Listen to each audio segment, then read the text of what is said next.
नमस्कार साथियों, मेरा नाम है एसएन भारती और आपका स्वागत है निखिल कोचिंग सेंटर और सानवी जीएस चैनल के नए वीडियो में। आज है 29 अक्टूबर 2024। हम लोग 29 अक्टूबर 2024 से जितने भी करंट अफेयर्स के महत्वपूर्ण क्वेश्चन बन सकते हैं उस सभी पर डिस्कस करेंगे। पीडीएफ आप हमारे टेलीग्राम चैनल से डाउनलोड कर सकते हैं, जिसका लिंक मैंने इस वीडियो के डिस्क्रिप्शन में दे दिया है। तो आप इस लिंक पर जाकर टेलीग्राम चैनल ज्वाइन कर सकते हैं। चलिए हम लोग शुरुआत करते हैं पहले क्वेश्चन से।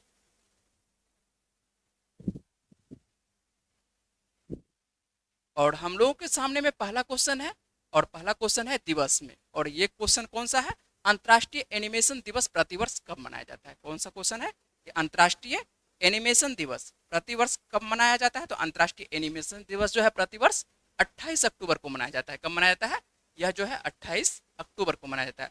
अंतर्राष्ट्रीय एनिमेशन दिवस, जिसे शॉर्ट में हम लोग क्या बोलते हैं, AID बोला जाता है। ठीक है, इंटरनेशनल एनिमेशन दिवस बोला जाता है। ठीक है, तो अंतर्राष्ट्रीय एनिमेशन दिवस जो है प्रतिवर्ष आपको 28 अक्टूबर को मनाया जाता है।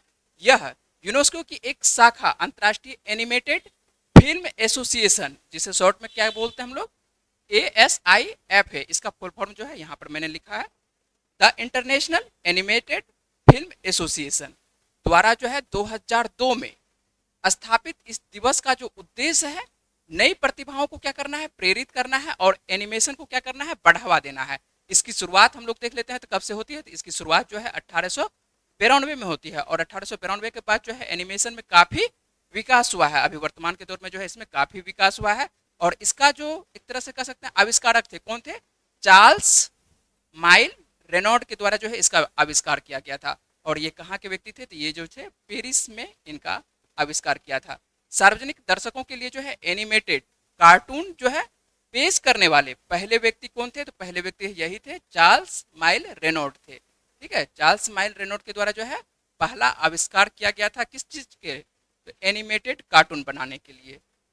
और इन्होंने जो है पहले व्यक्ति बनकर कला के इस रूप को जो है बदल दिया था। क्या किया था? एनिमेटेड कार्टून को पेश करके जो है यह कला के रूप को क्या किया दिया था, काफी बदल दिया था। तो आप लोग याद रखिएगा कि अंतर्राष्ट्रीय एनिमेशन दिवस कब मनाया जाता है। तो अंतर्राष्ट्रीय एनिमेशन दिवस जो है आपको 28 अक्टूबर को मनाया जाता है। कब मनाया जाता है? 28 अक्टूबर को मनाया जाता है। चलिए हम लोग चलते हैं नेक्स्ट क्वेश्चन पर। और नेक्स्ट क्वेश्चन हम लोगों के सामने है अंडर 23 से क्वेश्चन है। ठीक है, अंडर 23 विश्व कुश्ती चैंपियनशिप चल रहा है। और अंडर 23 विश्व कुश्ती चैंपियनशिप कहाँ पर चल रहा है? यह जो है अल्बानिया की राजधानी तिराना में चल रहा है। कहाँ पर चल रहा है? तो अल्बानिया की राजधानी यह तिराना में चल रहा है। आइए इस पर हम बातचीत करते हैं। तो अंडर 23 विश्व कुश्ती चैंपियनशिप 2024 में चिराग चिक्कारा ने, किसके बारे में बातचीत कर रहे हैं? चिराग चिक्कारा ने जो है कौन सा पदक जीता है? तो चिराग चिक्कारा के द्वारा जो है स्वर्ण पदक जीता गया है। कौन सा पदक? गोल्ड मेडल जीता गया है इनके द्वारा।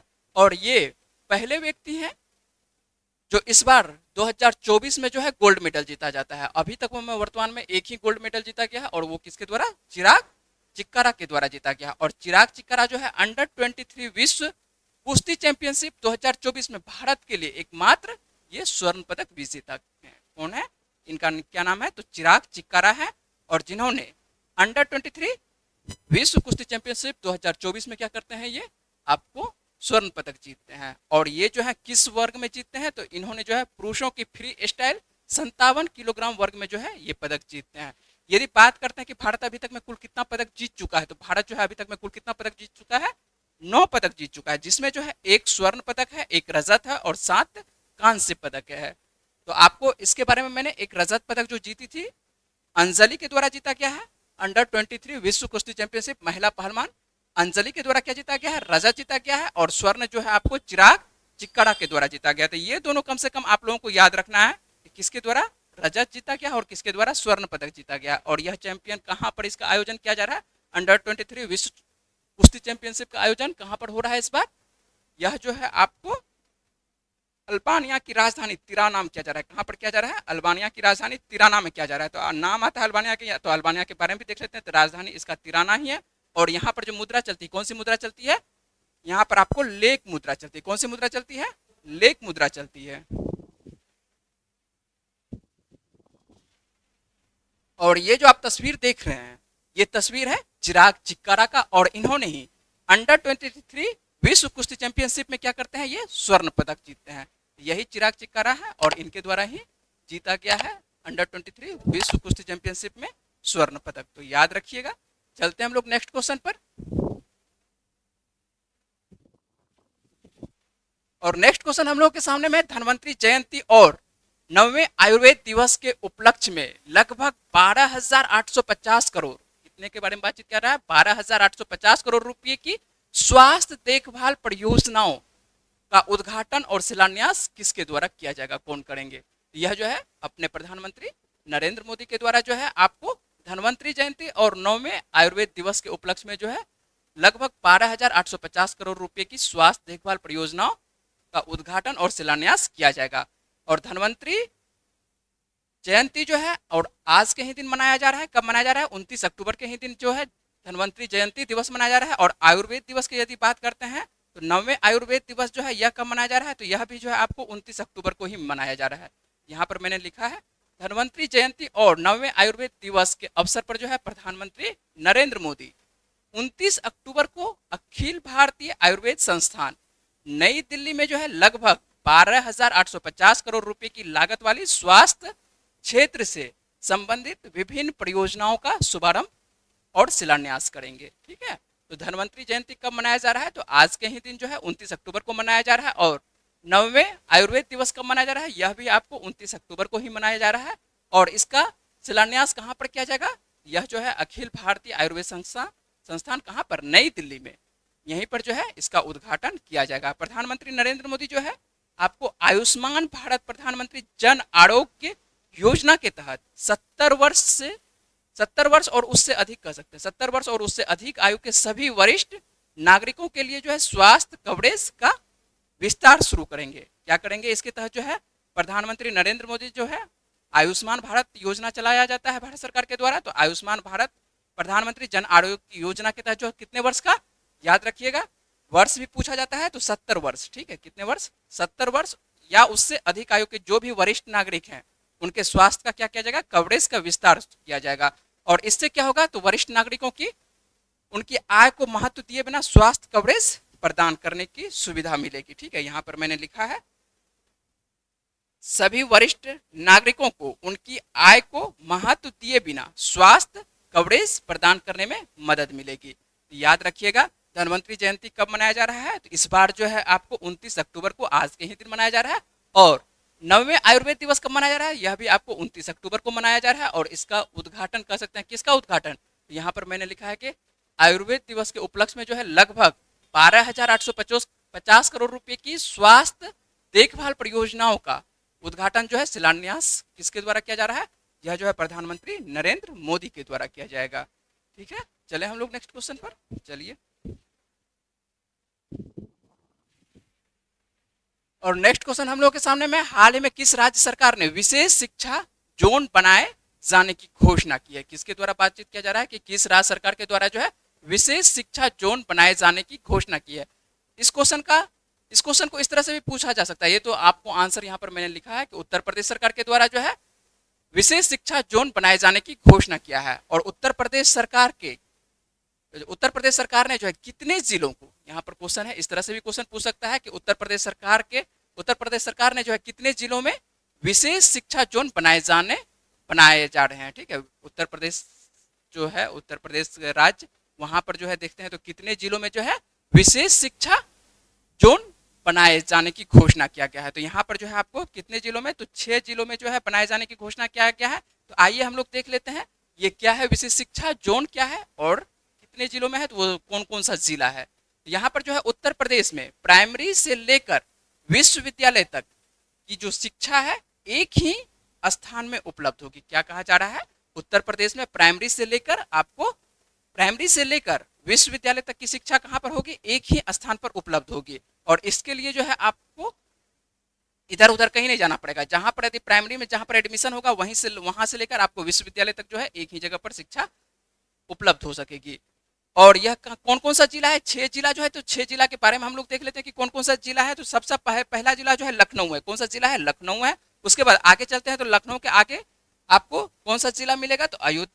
ऐसे मैप पर छोड़ देते हैं तो ऐसे ये रहते हैं। आपको लखनऊ है, लखनऊ के बाद कौन सा है? अयोध्या है, अयोध्या के बाद आपको गोरखपुर है, गोरखपुर, आगरा, गौतम बुद्ध नगर, सभी इधर उधर है लिखा हुआ। 6 जिला का नाम मैंने सिर्फ बता दिया, यहाँ पर मैं बता रहा हूँ आपको कि लखनऊ है, अयोध्या है, गोरखपुर है, आगरा है, गौतम बुद्ध नगर है, उसके बाद बुंदेलखंड है।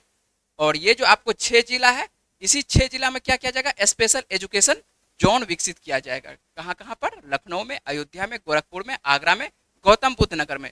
आप लोग एक नाम सुने होंगे नोएडा का, गौतम बुद्ध नगर का नाम उतना नहीं जानते होंगे आप लोग, लेकिन नोएडा शहर के बारे में आप लोग जानते होंगे। तो नोएडा जो है एक शहर है, वो किस डिस्ट्रिक्ट के अंतर्गत आता है, तो ये जो है गौतम बुद्ध नगर इसी के अंतर्गत आता है। किसके अंतर्गत आता है नोएडा, तो नोएडा जो है गौतम बुद्ध नगर, जो कि दिल्ली से पूर्णतः सटा हुआ है। दिल्ली और गौतम बुद्ध नगर पूर्णतः सटा हुआ है। उत्तर प्रदेश का आपको गौतम बुद्ध नगर और दिल्ली जो है पूर्णतः सटा हुआ है। तो एनसीआर के अंतर्गत में ही गौतम बुद्ध नगर आता है। यह जो है एनसीआर के अंतर्गत आता है। तो यह जो है आपको नोएडा, इसके अंतर्गत कौन सा, आपको नोएडा क्षेत्र जो है एनसीआर के अंतर्गत आता है। यहीं पर जो है आपको विशेष शिक्षा जोन बनाए जाने की घोषणा किया गया है। तो आप लोग समझ चुके होंगे। चलते हैं हम लोग नेक्स्ट क्वेश्चन पर।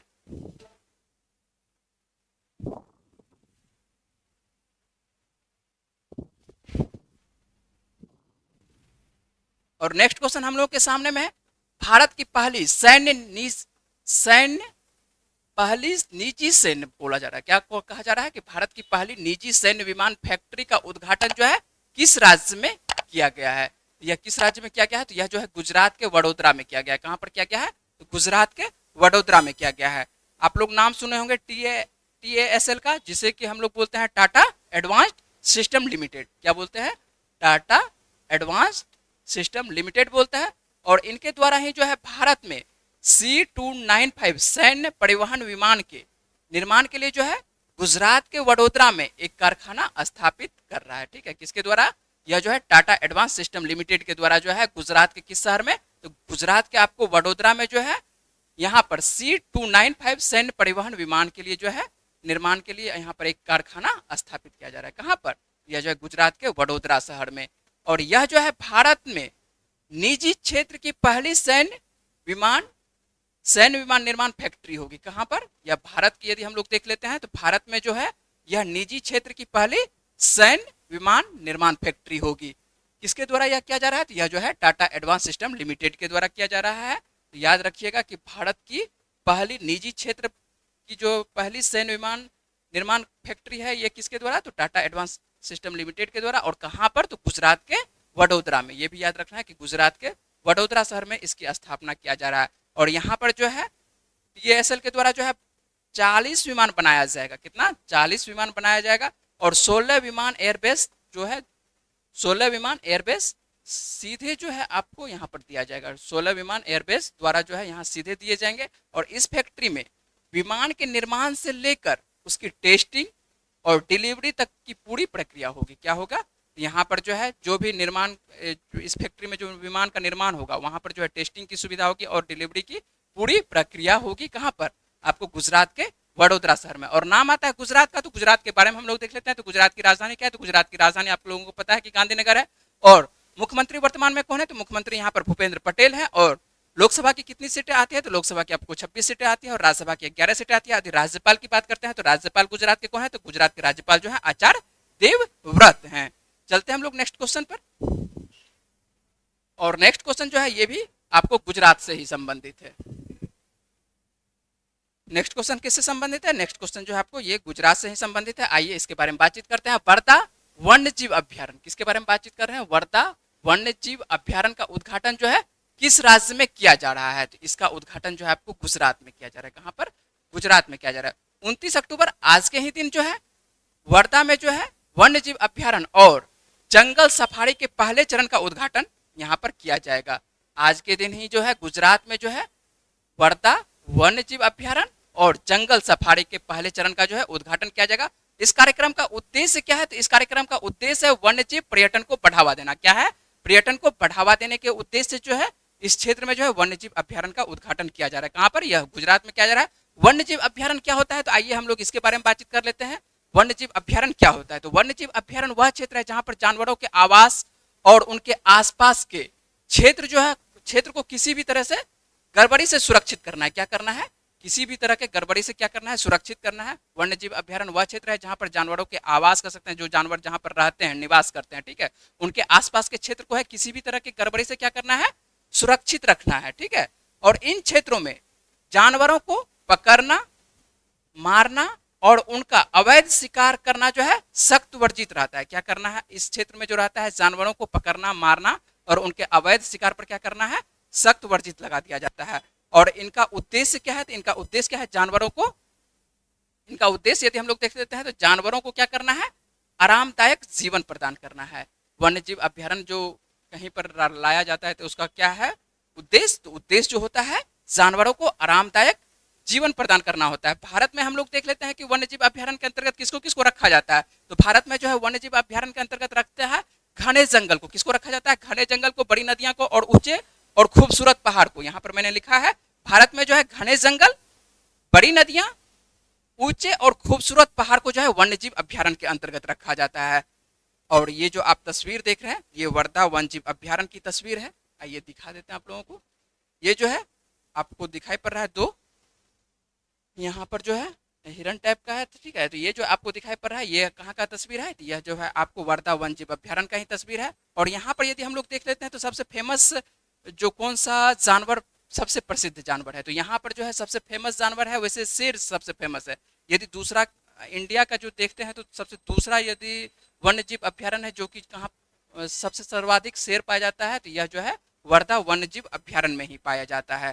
तो आप लोग याद रखिएगा कि वर्धा वन्य जीव अभ्यारण्य को जो है यहाँ पर जो है इसका उद्घाटन किया जा रहा है, किस चीज़ के लिए, खास करके सफारी के पहले चरण का उद्घाटन किया जा रहा है। सफारी किसको बोला जाता है, तो आप लोग समझते होंगे सफारी जो है, ऐसे चिड़ियाघर हम लोग जाते हैं तो चिड़ियाघर में जाते हैं तो क्या किया जाता है, जानवर वहाँ पर बंद रहता है और हम लोग बाहर से देखते हैं। लेकिन सफारी जब किया जाता है, जंगल सफारी जब दिया, एक तरह से उसका उद्घाटन किया जाता है और वन्य जीव अभ्यारण्य का जंगल सफारी के रूप में उद्घाटन किया जाता है, तो वहाँ पर क्या हो जाता है कि आदमी पैक रहता है और गाड़ी में, ऐसा देखे होंगे वैसा चित्र आप लोग कि आदमी क्या रहता है, एक जाल वाले गाड़ी में पैक रहता है और उस क्षेत्र में आप जो है जंगल में घूम सकते हैं। मतलब जानवर फ्री तरह से घूम रहा है और आप क्या कर रहे हैं, पैक हैं। तो आदमी पैक रहता है और जानवर जो है फ्री तरह से जंगल में इधर उधर विचरण करता हुआ रहता है। तो उसी को बोला जाता है सफारी के अंतर्गत रखा जाता है। और इसी का उद्घाटन आज के ही दिन जो है 29 अक्टूबर के ही दिन कहाँ पर किया जा रहा है, तो यह जो है गुजरात शहर में किया जा रहा है। तो समझ चुके होंगे आप लोग। चलते हैं हम लोग नेक्स्ट क्वेश्चन पर। हाल ही में किस बैंक को भारत का सर्वश्रेष्ठ बैंक घोषित किया गया है, यह किस बैंक को घोषित किया गया है, यह जो है एसबीआई। तो एसबीआई इंडिया में जो है सबसे फेमस बैंक है। तो स्टेट बैंक ऑफ इंडिया को ही जो है भारत का सर्वश्रेष्ठ बैंक घोषित किया गया है। इसे स्टेट बैंक ऑफ इंडिया को। देश के सबसे बड़े बैंक भारतीय स्टेट बैंक को जो है एक बड़ा खिताब मिला है और यह खिताब किसके द्वारा दिया गया है, तो यह खिताब याद रखिएगा अमेरिका की ग्लोबल फाइनेंस पत्रिका की तरफ से यह मिला है। किसके तरफ से मिला है, यह खिताब जो है अमेरिका के आपको ग्लोबल फाइनेंस पत्रिका की तरफ से मिला है। और ग्लोबल फाइनेंस ने भारतीय स्टेट बैंक को जो है 2024 के लिए भारत का सबसे अच्छा यानी सर्वश्रेष्ठ बैंक घोषित किया है। क्या घोषित किया है, किसके द्वारा घोषित किया गया है, यह जो है भारतीय स्टेट बैंक को जो है अमेरिका की एक कंपनी है ग्लोबल फाइनेंस पत्रिका, ठीक है, ग्लोबल फाइनेंस पत्रिका कंपनी नहीं है, ग्लोबल फाइनेंस पत्रिका है। और इसी के तरफ से जो है आप घोषित किया गया है भारतीय स्टेट बैंक को 2024 का सर्वश्रेष्ठ बैंक घोषित किया गया। वैसे भारत का यदि कहते हैं तो सार्वजनिक क्षेत्र का सबसे बड़ा बैंक कौन सा है, भारतीय स्टेट बैंक ही है। और यदि इसकी स्थापना की बात करते हैं तो इसकी स्थापना कब होती है, तो इसकी स्थापना जो है 1 जुलाई 1955 को होती है। कब होती है इसकी स्थापना, तो भारतीय स्टेट बैंक की स्थापना जो है 1 जुलाई 1955 को होती है। इसका पहले जो नाम रहता है इंपीरियल बैंक नाम रहता है, इंपीरियल बैंक ऑफ इंडिया नाम रहता है, उस पर छोड़ देते हैं। जब से स्टेट बैंक ऑफ इंडिया नाम रहता है वहीं से हम लोग चलते हैं। तो यहाँ जो है स्टेट बैंक ऑफ इंडिया कब से नाम रख दिया जाता है, तो 1 जुलाई 1955 को इसका नाम दिया जाता है, इसका गठन किया जाता है। अभी वर्तमान में देखते हैं तो एसबीआई के जो चेयरमैन है कौन है, एसबीआई के जो चेयरमैन बने हैं कौन बने हैं, चल्ला श्रीनिवासलू शेट्टी बने हैं। ठीक है, कौन बने हैं, चल्ला श्रीनिवासलू शेट्टी बने हैं। इसको जो शॉर्ट में जो लिखा जाता है CS शेट्टी लिखा जाता है। क्या लिखा जाता है, CS शेट्टी के रूप में इनका नाम शॉर्ट में लिखा जाता है। तो भारतीय स्टेट बैंक के जो नए चेयरमैन कौन है, CS शेट्टी हैं, या मैंने यहाँ पर पूरा नाम आप लोगों को लिख दिया है।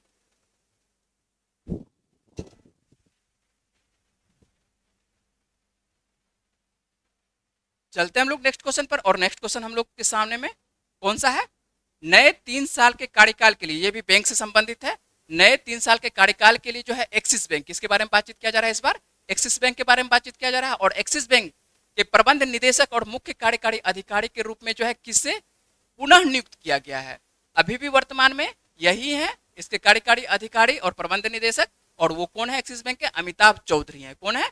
अमिताभ चौधरी है। और अमिताभ चौधरी को जो है 31 दिसंबर 2027 तक जो है इनके कार्यकाल को जो है बढ़ा दिया गया है। और यहाँ इनके कार्यकाल को बढ़ा कर ये जो काम कर रहे हैं, क्या कर रहे हैं एक्सिस बैंक में, तो ये जो है प्रबंध निदेशक और मुख्य कार्यकारी के अधिकारी हैं आपको एक्सिस बैंक का। और इनका कार्यकाल कब तक बढ़ा दिया गया है? इनका कार्यकाल जो है 31 दिसंबर 2027 तक को जो है प्रभावी रूप से बढ़ा दिया गया है। ठीक है, तो आप लोग याद रखिएगा कि एक्सिस बैंक के जो है आप लोग सीईओ कौन है, तो ये जो है अमिताभ चौधरी हैं। इतना ही याद रखिएगा, इससे ज़्यादा इस जगह से एक्सिस बैंक से क्वेश्चन नहीं पूछता है। सीईओ याद रहे काफ़ी है। ठीक है, चलिए करंट अफेयर से यहाँ से जो संबंधित है ये आप लोग देखिए। इमर्जिंग एशिया कप 2024 के विजेता टीम कौन बनी है? या ऐसे भी कह सकते हैं कि एशिया कप जो है इस बार इमर्जिंग एशिया कप 2024 का विजेता कौन है? तो विजेता जो है इस बार अफगानिस्तान की ए टीम है। कौन सी टीम है? अफगानिस्तान की ए टीम है। इमर्जिंग एशिया कप 2024 जो इस बार जीता गया है, किसके द्वारा जीता गया है? तो अफगानिस्तान की ए टीम के द्वारा जीता गया है। और ये जो है किसको पराजित करके जीता है? ये जो है पराजित किया है श्रीलंका की ए टीम को। किसको? फाइनल में जो है श्रीलंका की ए टीम को जो है 7 विकेट से हराकर अफगानिस्तान ए ने जो है एसीसी पुरुष T20 इमर्जिंग एशिया कप 2024 का खिताब जीता है। यहाँ पर यह भी पूछा जा सकता है कि एसीसी पुरुष T20 इमर्जिंग एशिया कप 2024 के विजेता कौन है? इस बार जो है अफगानिस्तान की टीम है। और नाम आता है अफगानिस्तान की टीम का, तो अफगानिस्तान की राजधानी क्या है? तो अफगानिस्तान की राजधानी काबुल है। और यहाँ पर जो मुद्रा चलती है, कौन सी मुद्रा चलती है? अफगानिस्तान में जो है कौन सी मुद्रा चलती है? अफगानिस्तान के नाम से ही मिलता जुलता है अफगानी मुद्रा। कौन सी मुद्रा है? अफगानी। अफगानिस्तान और अफगानी, तो याद करना आप लोगों को यहाँ पर जो है सुविधा है। अफगानिस्तान में कौन सी मुद्रा? अफगानी मुद्रा चलती है। और यहाँ पर जो शासन है आप लोगों को पता ही है, यहाँ पर तालिबान का शासन है। ठीक है, वो अभी वर्तमान में जो है यहाँ पर लोकतांत्रिक देश ये नहीं है। ठीक है, चलिए, और ये जो आप तस्वीर देख रहे हैं ये है आपको अफगानिस्तान की ए टीम का तस्वीर है। और अफगानिस्तान की ए टीम जो है इमर्जिंग एशिया कप 2024 के इस बार विजेता टीम है। याद रखिएगा आप लोग, इमर्जिंग एशिया कप 2024 की विजेता टीम कौन बनी है इस बार? यह जो है आपको अफगानिस्तान की ए टीम बनी है। चलिए हम लोगों के सामने है नेक्स्ट क्वेश्चन। और नेक्स्ट क्वेश्चन जो है आप लोगों को इंटरनेशनल से ये भी संबंधित है। और देख लेते हैं कौन सा क्वेश्चन है। तो सऊदी अरब ने जो है शुरू किया है दुनिया की सबसे बड़ी इमारत। क्या किया है? सऊदी अरब के द्वारा शुरू किया गया है। तो सऊदी अरब के द्वारा जो है शुरू किया गया है दुनिया की सबसे बड़ी इमारत का निर्माण शुरू किया गया है। और इस इमारत का नाम पूछ रहा है कि इस इमारत का नाम क्या है? तो इस इमारत का नाम क्या है? इस इमारत का नाम जो है मुकाब नाम है। तो ये आप लोगों को ये जो है बहुत इंपॉर्टेंट है आने वाले दिनों तक। ये जब तक अब इससे बड़ा कोई भी बिल्डिंग नहीं बनेगा, कोई भी इमारत नहीं बनेगा, तब तक जो है ये नाम चलता रहेगा। और इसका क्या नाम है? मुकाब नाम है। तो याद रखिएगा सऊदी अरब में मुकाब बनाया जा रहा है और ये दुनिया की सबसे बड़ी इमारत होगी। क्या होगी? दुनिया की सबसे बड़ी इमारत होगी। अपने शहरी परिदृश्य को नया अवतार देने के लिए सऊदी अरब ने जो है दुनिया की सबसे बड़ी इमारत का निर्माण शुरू कर दिया है। और यह जो है गगनचुंबी इमारत 20 लाख वर्ग मीटर क्षेत्र में जो है 20 लाख वर्ग मीटर के विशाल क्षेत्र में यह फैली होगी। कितने क्षेत्र में फैली होगी? तो 20 लाख वर्ग मीटर के विशाल क्षेत्र में फैली होगी। और इस प्रोजेक्ट की कुल लागत की यदि बात करते हैं तो $50 बिलियन है। कुल लागत कितना है? $50 बिलियन है। इस बिल्डिंग का नाम जो है क्या रखा गया है? तो इस बिल्डिंग का नाम जो है मुकाब दिया गया है। क्या नाम दिया गया है? याद रखिएगा कि इस बिल्डिंग का जो नया नाम रखा गया है मुकाब नाम रखा गया है। यह बिल्डिंग कहां पर बनाया जा रहा है? तो यह भी देख लीजिए। तो यह बिल्डिंग जो है रियाद में बन रहे हैं। कहां पर बन रहे हैं? रियाद में बन रहे हैं। और नए हाईटेक शहर, एक यहाँ पर नया शहर बनाया जा रहा है और उस शहर का क्या नाम है? मुरब्बा। क्या नाम है? हाईटेक शहर मुरब्बा का। रियाद में ही एक क्षेत्र का नाम है मुरब्बा और वहीं पर जो है यह बिल्डिंग मुकाब बनाया जा रहा है। तो यह बिल्डिंग जो है रियाद में बन रहे नए हाईटेक शहर मुरब्बा का हिस्सा होगी। पूरी तरह से बनकर तैयार होने के बाद यह दुनिया की सबसे बड़ी इमारत होगी। क्या होगी? दुनिया की। अभी तो नहीं बना है, अब तो स्टार्ट ही हुआ है। जब बन के तैयार हो जाएगा तो ये क्या होगा? दुनिया की सबसे बड़ी इमारत होगी। और इस इमारत के अंदर जो है होटल आपको मिलेगा, दफ्तर मिलेगा, रेस्टोरेंट मिलेगा और अन्य हाईटेक सुविधाएं मिलेगी। यदि बात करते हैं अभी वर्तमान में दुनिया की सबसे ऊंची इमारत कौन है, तो अभी दुनिया में सबसे ऊंची इमारत आप लोग नाम सुने होंगे। कौन सा इमारत? बुर्ज खलीफा का। बुर्ज खलीफा कहाँ पर है? यह जो है आपको दुबई शहर में है। कहाँ पर है? संयुक्त अरब अमीरात का एक शहर का नाम दुबई है, वहीं पर जो है बुर्ज खलीफा है। और ये जो है दुनिया की सबसे अभी वर्तमान में जो है दुनिया की सबसे ऊंची इमारत का दर्जा अभी किसे प्राप्त है? यह जो है बुर्ज खलीफा को प्राप्त है। और यह कहाँ पर है अवस्थित? यह जो है दुबई में अवस्थित है। लेकिन आने वाले दिनों में जो है दुनिया की सबसे ऊंची इमारत कौन बन जाएगी, तो दुनिया की सबसे ऊंची इमारत जो है मुकाब बन जाएगी। और ये कहाँ पर है, तो ये सऊदी अरब में होगा। ठीक है, सऊदी अरब के कौन से शहर में, रियाद में। और रियाद के अंदर जाते हैं तो रियाद के अंदर में एक शहर मिलेगा मुरब्बा। ठीक है, इंडिया में मुरब्बा खाता भी है। ठीक है, तो मुरब्बा के नाम से एक फल, फल नहीं कह सकते, क्या कह सकते हो, मिठाई कह सकते हैं, हाँ मिठाई, मुरब्बा के नाम से एक मिठाई बनता है इंडिया में इसका। और वहाँ पर जो है आपको सऊदी अरब में ये शहर का नाम है। ठीक है, और नाम आता है सऊदी अरब का, तो सऊदी अरब की राजधानी क्या है, तो सऊदी अरब की राजधानी आपको रियाद है। और यहाँ पर जो मुद्रा चलती है, कौन सी मुद्रा चलती है, रियाल मुद्रा चलती है। तो मुद्रा और आप लोगों को राजधानी याद रखना है कि कौन से देश की कौन सी राजधानी है। और ये जो आप तस्वीर देख रहे हैं, यही सऊदी अरब में जो बनने जा रहा है सबसे ऊंची इमारत, उसी का ये जो है एक तरह से डिजाइन तैयार किया गया है। और ये डिजाइन जो है, आप सऊदी अरब में एक शहर का नाम आप सुने होंगे, ये मक्का, सही है, मक्का। मक्का जो है आप लोगों को मुस्लिम धर्म का जो है कह सकते हैं कि सबसे फेमस धार्मिक स्थल है। मक्का क्या है, मुस्लिम धर्म का जो है सबसे फेमस धार्मिक स्थल है। और मक्का में जो है क्या है, काबा है। क्या है, मक्का में काबा है। और इसका जो डिजाइन तैयार किया गया है, तो काबा के डिजाइन के रूप में ही तैयार किया गया है। यह सऊदी अरब में बनाया जाएगा। कौन सा इमारत, नाम है इसका आपको मुकाब। क्या नाम है इसका, मुकाब है। और मुकाब जो है सऊदी अरब में निर्माण हो रहा है, सऊदी अरब की राजधानी रियाद के आपको मुरब्बा शहर में। और इसका डिजाइन कैसा तैयार किया गया है, तो काबा के डिजाइन के स्वरूप में इसका डिजाइन तैयार किया गया। ठीक है, काबा का तरह से ही जो है इसका डिजाइन तैयार किया गया। और इसी तरह से जो है आपको ये तैयार मिलेगा कहाँ पर, सऊदी अरब में, दुनिया की सबसे ऊंची इमारत के रूप में। आने वाले दिनों में जो है वो बुर्ज खलीफा का रिकॉर्ड जो है तोड़ के ये अपना नाम करेगा। तो याद रखिएगा, दुनिया की सबसे ऊंची इमारत कहाँ बन रही है, दुनिया की सबसे ऊंची इमारत जो है आपको बन रही है सऊदी अरब में। और ये जो है इसका क्या नाम है, मुकाब नाम है। ठीक है, तो आप लोग समझ चुके होंगे अच्छे से।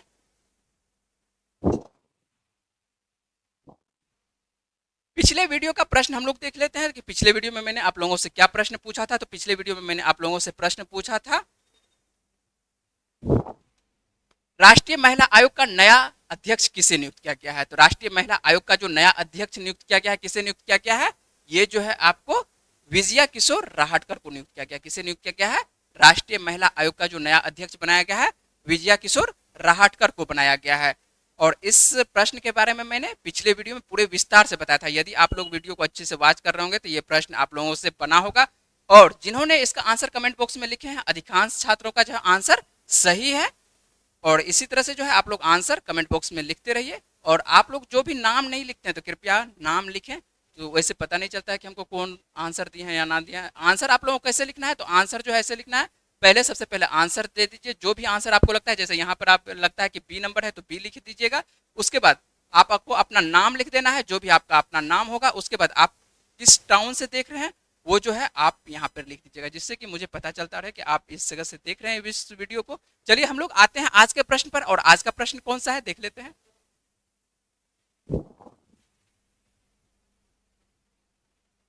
आज का प्रश्न है, और ये प्रश्न मैंने कल आपको पूरे विस्तार से बताया था। तो आप जो है कल का वीडियो यदि नहीं देखे होंगे तो आप देखिएगा। ठीक है, लार्सन एंड टूब्रो, जिसे कि शॉर्ट में हम लोग बोलते हैं L&T के रूप में बोलते हैं। ठीक है, L&T बोलते हैं, को किस देश में परमाणु संलयन परियोजना में असेंबल कार्य का जो है ऑर्डर मिला है।